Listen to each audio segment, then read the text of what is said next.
Bulletin sponsored by cake walker. नमस्कार, मैं हूं आपके साथ नैना और आप देख रहे हैं न्यूज 31 उत्तराखंड। और अब वक्त हो चुका है बागेश्वर बुलेटिन का। बागेश्वर के नाकुरी पट्टी में केंद्रीय विद्यालय खोले जाने को लेकर ग्रामीणों ने आज जिलाधिकारी को ज्ञापन सौंपा। दरअसल ग्रामीणों का कहना है कि समाचार पत्रों के माध्यम से उन्हें जानकारी मिली कि भारत सरकार की ओर से हर विकासखंड में एक केंद्रीय विद्यालय खोले जाने का शासन ने आदेश जारी कर दिया है। वहीं उनका कहना है कि एक केंद्रीय विद्यालय नाकुरी पट्टी को भी मिलना चाहिए। ग्रामीणों ने बताया कि पट्टी के ग्राम पंचायतों से विकासखंड की दूरी लगभग 60 से 80 किलोमीटर है और नाकुरी पट्टी में केंद्रीय विद्यालय बनने से बहुत से ग्राम पंचायतों के बच्चों को अच्छी शिक्षा मिल सकती है, साथ ही क्षेत्र का विकास हो सकता है। विद्यालय एक ब्लॉक में आया है जो हमारे यहाँ, तो हम चाहते हैं कि हमारे क्षेत्र में भी एक केंद्रीय विद्यालय हो जिससे हमारे क्षेत्र के बच्चे उस स्कूल में पढ़ सकें और उसका लाभ उठा सकें। जो स्कूलें हैं ये सारे स्कूलें हमारे कुछ बागेश्वर जिले में हैं, कुछ कपकोट में हैं, लेकिन हमारे क्षेत्र में ऐसा कोई संस्था नहीं है जिससे हमारे क्षेत्र के बच्चे उसका लाभ ले सकें। ज्ञापन सौंपा था? ना, इससे पहले नहीं ज्ञापन दिया है। ये अभी ब्लॉक में एक विद्यालय आया है, तो हम चाहते हैं कि हमारे क्षेत्र में ही खुले। जिला कार्यालय बागेश्वर में हमारे ब्लॉक में जो केंद्रीय विद्यालय के संबंध में कुछ सूचना आई है कि केंद्रीय विद्यालय हमारे ब्लॉक कपकोट में बनना है, तो इस संबंध में हम लोग चाहते हैं कि हम 32 ग्राम पंचायतों के जितने भी प्रतिनिधि यहाँ पे पहुँचे हुए हैं, हम दुगनाकुरी क्षेत्र से, तो हम लोग चाहते हैं कि दुगनाकुरी क्षेत्र में केंद्रीय विद्यालय खोलने की मांग हम लोग कर रहे हैं ताकि उस क्षेत्र का भी विकास हो सके, वहाँ के बच्चों को भी, वहाँ के युवाओं को भी आगे बढ़ने का मौका मिले। कपकोट क्षेत्र में क्या है कि जितने भी योजनाएं आई आज तक का ब्लॉक कपकोट क्षेत्र में ही सारे काम हुए हैं। जितने भी प्राइवेट स्कूल हैं या फिर अन्य सुविधाएं हैं टोटल कपकोट ब्लॉक में ही हैं।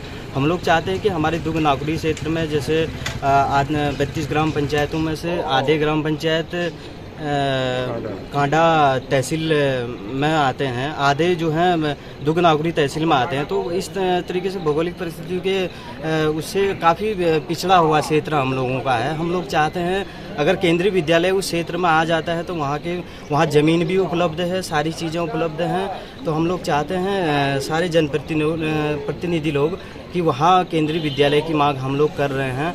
तो हमें आशा ही नहीं, पूर्ण विश्वास है कि इस संबंध में हमारे क्षेत्र को आगे बढ़ने का मौका भी मिलेगा और हमारे क्षेत्र का विकास भी इस तरीके से होगा। नहीं तो वहाँ क्या है कि पलायन की भी स्थितियाँ पड़ रही हैं। जब वहाँ विद्यालय ही नहीं होंगे, जब उस क्षेत्र में कोई विकास कार्य ही नहीं होगा, तो कैसे उस क्षेत्र के युवा आगे को अपना भविष्य चयन करेंगे। बागेश्वर जिले में आज से प्रधानमंत्री मातृ वंदना योजना का शुभारंभ किया गया। आपको बता दें कि 1 सितंबर से 7 सितंबर तक चलने वाले इस कार्यक्रम को मातृ शक्ति राष्ट्र शक्ति थीम पर मनाया जाएगा। इस दौरान आज कई गर्भवती महिलाओं को कोविड टीकाकरण के लिए भी जागरूक किया गया। साथ ही कार्यक्रम अधिकारी ने बताया कि इस सप्ताह को एक उत्सव के रूप में मनाया जाएगा और सप्ताह के हर दिन अलग अलग कार्यक्रम आयोजित किए जाएंगे। उन्होंने बताया कि योजना के तहत पहली बार मां बनने पर 5000 रुपए का लाभ 3 किश्तों में दिया जाएगा। जो आज का कार्यक्रम है वह प्रधानमंत्री मातृ वंदना योजना, जो भारत सरकार की एक अति महत्वपूर्ण योजना है और इसका संचालन महिला सशक्तिकरण एवं बाल विकास विभाग द्वारा किया जाता है। के अंतर्गत जो है हम 1 सितंबर से 7 सितंबर तक प्रधानमंत्री मातृ वंदना योजना सप्ताह का आयोजन हम कर रहे हैं, हमारे विभाग द्वारा यह किया जा रहा है। तो इसके अंतर्गत आज का एक शुभारंभ कार्यक्रम भी और एक जागरूकता कार्यशाला। इसमें हमने माननीय जनप्रतिनिधिगणों को, अधिकारियों को और विभाग के जो हमारे कर्मचारी हैं उनको और स्वास्थ्य विभाग के कर्मचारियों को, इसके अलावा जो है कुछ महिला समूहों को भी योजना जो है महिलाओं पर ही केंद्रित है। इस योजना के अंतर्गत किसी भी महिला को जो प्रथम बार धारण कर रही है, गर्भवती हो रही है, ऐसी महिला को 5000 रुपये की धनराशि से लाभान्वित किया जाता है, जो सीधे डीबीटी के माध्यम से उसके खाते में पहुँचते हैं, ताकि वह अगर उसको किसी भी प्रकार की गर्भावस्था से उत्पन्न समस्याओं के कारण स्वास्थ्य संबंधी अगर अपनी देखभाल करनी है, न्यूट्रिशन या पोषण संबंधी अपनी जो है कुछ आवश्यकताओं की पूर्ति करनी है, तो उसको लाभ दिया। जी, बाल विकास बागेश्वर द्वारा आयोजित प्रधानमंत्री मातृ वंदना योजना है, जो कार्यक्रम आज यहाँ पर ब्लॉक सभागार में किया जा रहा है। और यहाँ पर जो कि कार्यक्रम में बताया गया है कि जो प्रथम बार गर्भधारण कर रही हैं ऐसी महिलाओं को प्रोत्साहन राशि भी दी जा रही है और साथ में उनको जो है इस चीज़ के बारे में जो है जानकारियाँ दी जा रही हैं कि किस प्रकार से प्रथम बच्चे का जो है हमने टीकाकरण करना है या गर्भधारण से पहले उनको क्या क्या सावधानियां बरतनी है और किस प्रकार से नियमित जांच करना है, वो सब की जानकारी यहाँ पर दी जा रही है। यहाँ पर हमारे कार्यक्रम अधिकारी भी उपस्थित हैं और साथ में जो हैं आशा कार्यकर्ता मौजूद हैं और आंगनबाड़ी कार्यकर्ता हैं और ऐसी लाभार्थी भी उपस्थित हैं, तो उनको सम्मानित करने का काम किया जा रहा है। और ये बताया जा रहा है कि यह कार्यक्रम जो है आज 1 सितंबर से ही इसका शुभारंभ किया जा रहा है, जो कि 1 सप्ताह तक निरंतर चलेगा।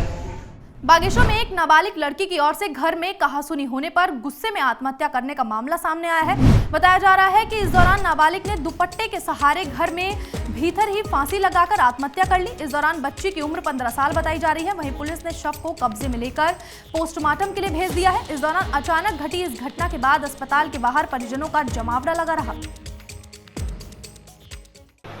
एक बच्ची है जो यहाँ पर पढ़ती थी कक्षा 11 में, उसके द्वारा आज अपने घर में सुसाइड कर दिया। हमने चुनरी से अपने फांसी में लटक गई। घर में कुछ नाराज़गी से नाराज़ हो गई थी, जिस कारण से उसने अपने को सुसाइड कर दिया, जिसका कराया गया है और जांच चल रही है। कितने बजे? ये सुबह का है। आज 10 बजे की इंफॉर्मेशन, करीब 10 बजे सुबह की इंफॉर्मेशन आई थी। उसमें अस्पताल से इंफॉर्मेशन आई थी जिसमें ब्रॉड डेड बच्ची को लाया गया था और वही उसकी पोस्टमार्टम की कार्रवाई की गई। कुछ कारणों का पता चला सर या जांच के बाद पता चल पाएगा? अब घर में कहाँ सुनी हुई है बच्ची के साथ, तो जिस कारण से वो नाराज़ हो गई, बच्ची नाराज़ होने के कारण उसने जो है सुसाइड कर दिया। ऐसा प्रथम दृष्टया पाया गया है। अब जाँच का विषय है, जाँच में क्या पाया जाता है जाँच में बताऊँ। बागेश्वर में 61 दिनों से जिला पंचायत सदस्यों का धरना प्रदर्शन जारी है। जिला पंचायत उपाध्यक्ष नवीन परिहार ने कहा कि कुछ दिनों पहले जांच की मांग को लेकर पूर्व विधायक ललित फरसवान एक दिन के अनशन पर बैठे थे, जिसके बाद उन्हें जिलाधिकारी की ओर से वित्तीय अनियमितताओं की जांच की रिपोर्ट 2 दिन बाद दिए जाने का आश्वासन दिया गया था। लेकिन 1 हफ्ता होने के बावजूद भी अनियमितताओं की रिपोर्ट सार्वजनिक नहीं की गई और न ही उस रिपोर्ट के बारे में जिला पंचायत के सदस्यों को बताया गया है। उनका कहना है कि कहीं न कहीं शासन अनदेखी कर रहा है। इस दौरान उन्होंने शासन प्रशासन पर दबाव में काम करने का भी आरोप लगाया है। आज हमारे धरना 61वां दिन है और जिस तरीके से हम सभी जिला पंचायत सदस्य जिला पंचायत में हो रही वित्तीय अनियमितताओं की जांच के संबंध में इस आंदोलन में बैठे हुए हैं, लेकिन शासन प्रशासन जो है जागने का नाम नहीं ले रहा है। और जैसे कि अभी कुछ दिन पहले पूर्व विधायक ललित फरसवान जी इस धरने को समर्थन देने के लिए डीएम कार्यालय पे एक दिन के उपवास पर बैठे हुए थे और जिलाधिकारी महोदय द्वारा उनको आश्वासन दिया गया था कि जो वित्तीय अनियमितताओं की जांच है वो 2 दिन के अंतर्गत जांच दे दी जाएंगी। लेकिन आज 1 हफ्ता होने के बाद भी उस जांच का रिपोर्ट को सार्वजनिक नहीं किया गया है, ना ही हमें उस जांच के बारे में कुछ अवगत कराया गया है। तो इस कार्य प्रणाली से अब लगता है अगर जनता के सामने आएगी भी तो वह जांच निष्पक्ष जांच होगी, यह एक सवाल उत्पन्न हो रहा है।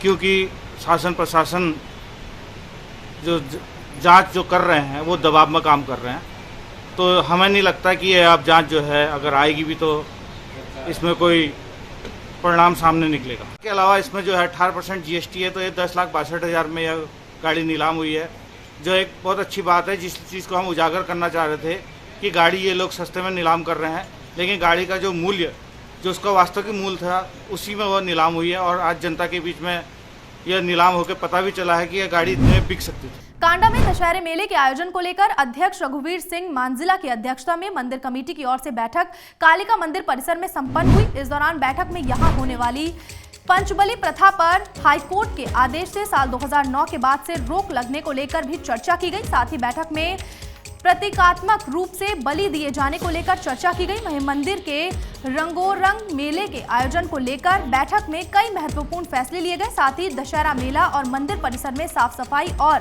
रंग रोगन को लेकर भी फैसले लिए गए हैं।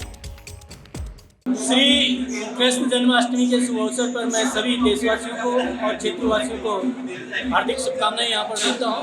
आज माँ कालिका के मंदिर परिसर में दशहरे मेले के संबंध में हर वर्ष यहाँ पर पूरे क्षेत्र के लोगों के द्वारा बैठक यहाँ पर मंदिर कमेटी के द्वारा आयोजित की जाती है और इस वर्ष भी आज का दिन यहाँ पर सुनिश्चित हुआ। पूरे कांडा क्षेत्र के लोगों के द्वारा मंदिर परिसर में उपस्थित होकर अपनी अपनी बात को यहाँ पर प्रमुखता से रखा। सभी लोगों का कहना था कि जिस प्रकार से मां कालिका के इस मंदिर में पंचबली का प्रावधान पहले से था, पिछले कुछ सालों से यहाँ पर जो कोर्ट का आदेश था और उस कोर्ट के आदेश के अनुसार यहाँ पर पंचबली को उस वर्ष समाप्ति यहाँ पर किया गया था, लेकिन तब से लेकर हम और जगह भी देखते हैं, हाट कालिका में यहाँ पर देखते हैं और क्षेत्रों में देखते हैं और भी मंदिरों में यहाँ पर बकरियाँ कटती हैं। इस मंदिर का अध्यक्ष हूँ बलबीर सिंह महाजन। यहाँ पर आज मंदिर का मीटिंग की गई कमेटी की तरफ से।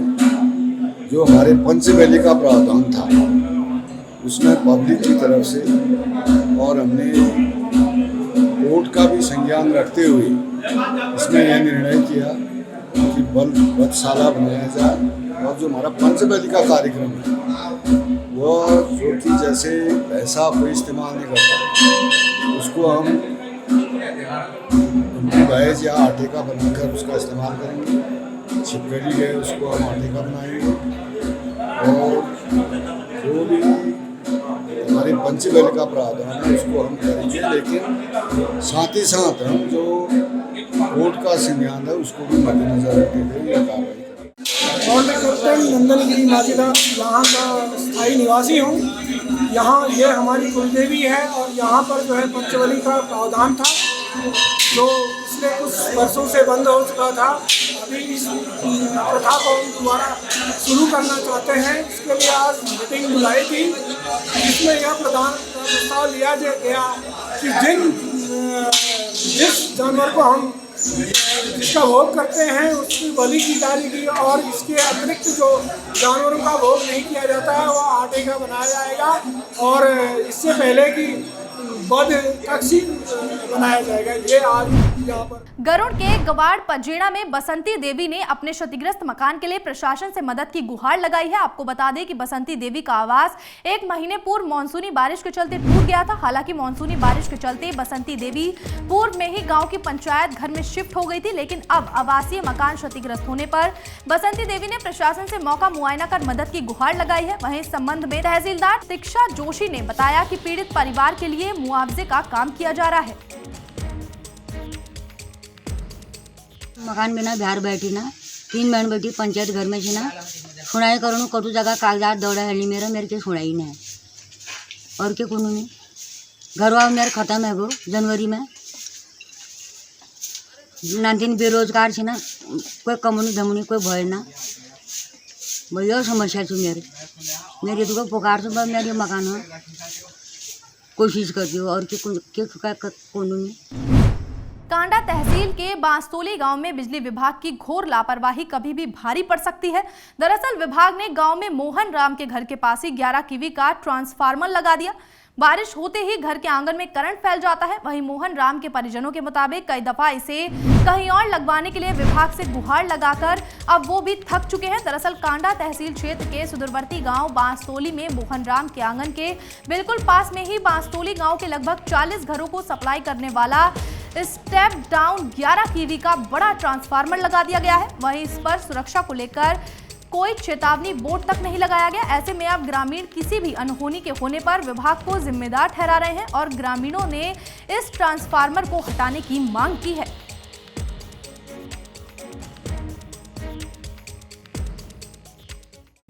मैं रोशन कुमार ग्राम बांसतोली में रहता हूँ। यहाँ मोहन राम जी के घर में आंगन में यहाँ पर ट्रांसफार्मर है। जहाँ बारिश होने के कारण बच्चे जाते हैं, यहाँ कोई भी जाता है तो करंट महसूस होता है, अर्थिंग पकड़ता है आंगन में। हाँ, यही आंगन में। हाँ। तो हम यही मांग कर सकते हैं कि इसको जल्दी से हटाया जाए। अच्छा, अन्यत्र लगाया जाए। हाँ, और यहाँ की जो लाइनें हैं वो भी बहुत ढीले हो रहे हैं। अच्छा, बिजली के तार? बिजली के तारें लाइन जो जल्दी से कटाई जाए। मेरा नाम लक्ष्मा देवी है। ये मेरा आंगन में ट्रांसफार्मर लगाया हुआ है और ये आटा दिया और करंट ये बारिश का टाइम में बिल्कुल हम जने ना आते करंट लागो मेरे नाते नाते ना मैं बहुआ पूरी करंट लागो आंगन में करंट हूँ। कब लगाए हो? ये ज्ञान 15-16 साल ज्ञान। फिलहाल बागेश्वर बुलेटिन में इतना ही। आप देखते रहिए न्यूज़ 31 उत्तराखंड। नमस्कार।